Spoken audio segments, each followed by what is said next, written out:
ஆரியில் பிகினராக நீங்கள் டிராயிங் தெரியாமல் ஸ்கெட்சிங் எப்படி பண்ணுறதுன்னு ரொம்ப ஸ்ட்ரகிள் ஆகுறீங்களா? அப்போ வாங்க ஈஸியாக எப்படி ட்ரேஸ் பண்ணுறதுன்னு இந்த வீடியோவில் பார்க்கலாம்.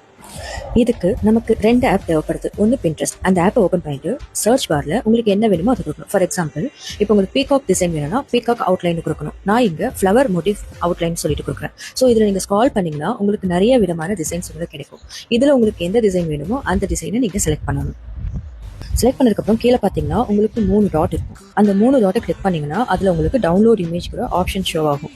அதை கிளிக் பண்ண உடனே உங்களுக்கு அந்த இமேஜ் வந்துட்டு உங்கள் கேலரியில் சேவ் ஆயிடும். டவுன்லோட் பண்ணதுக்கப்புறமா நம்ம செகண்ட் ஆப்பை ஓப்பன் பண்ணணும். அந்த ஆப் நேம் வந்துட்டு பேப்பர் காப்பி.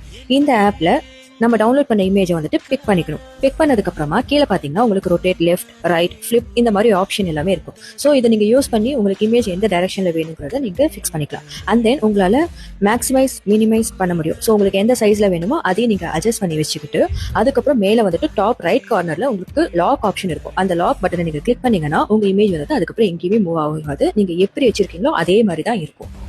இந்த 2 ஆப்புமே நமக்கு ப்ளே ஸ்டோரில் அவைலபிளாக இருக்குது. இன்கேஸ் உங்களுக்கு ஃபைன் பண்ணுறதையோ இல்லை டவுன்லோட் பண்ணுறதோ இஷ்யூ இருந்தால் எனக்கு வந்துட்டு ஆப் அப்படின்னு கமெண்ட் பண்ணுங்கள். நான் உங்களுக்கு லிங்க் வந்துட்டு டிஎம் பண்ணுறேன். தென் இந்த டிசைனை எப்படி கிளாத்துக்கு ட்ரான்ஸ்ஃபர் பண்ணுறதுங்கிறத நான் நெக்ஸ்ட் வீடியோவில் அப்லோட் பண்ணுறேன். அது வரைக்கும் tata bye from Arani creation.